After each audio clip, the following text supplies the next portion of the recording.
Israel is continuing its assault on Lebanon. 5 people have been killed and 12 wounded in an attack on the town of Wardaniyeh.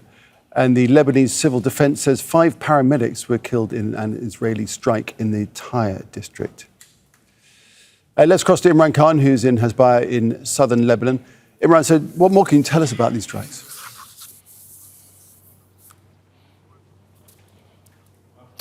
Well, the strikes have been ongoing overnight. We heard a rocket barrage from Hezbollah just an hour ago. But Wardaniyeh is a very interesting place because it's not in the south. It's in Mount Lebanon. So clearly the Israelis striking wherever in Lebanon they feel they can and they will.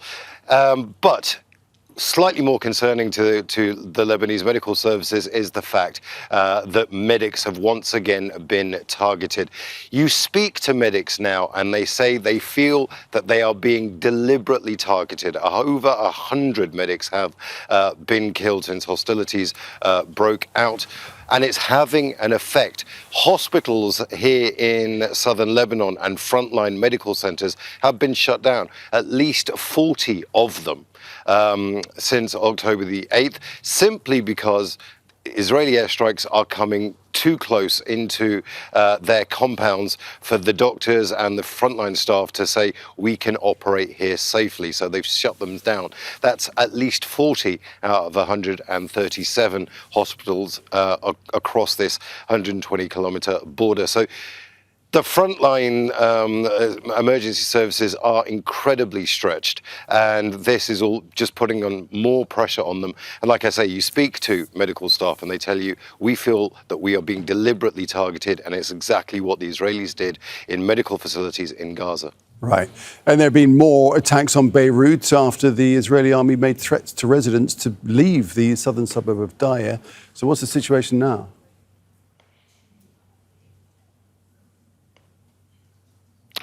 Well, there were 2 key strikes, but this is now almost a nightly occurrence. The Israeli army did issue an evacuation notice for the places that they were targeting, but there's no respite from any of these attacks. They still keep coming in to the southern suburbs. People are now asking the question, well, if you've been attacking this so much, surely Hezbollah is smart enough to not actually be there.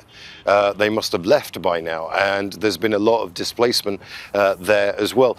A lot of people feel that this is just collective punishment in the Tyre area. Tyre is actually a vibrant neighborhood. I mean, in the media, it gets called a Hezbollah stronghold, which makes it sound like a garrison town. It's not. It's just a regular neighborhood in in Beirut. Beirut's a lively capital. So people are just wondering what is left for the Israelis to bomb, and they feel that this now is just either collective punishment or just straight up vengeance. All right, Imran, leave it there for now. Thanks very much. Imran Khan reporting. Make sure to subscribe to our channel to get the latest news from Al Jazeera.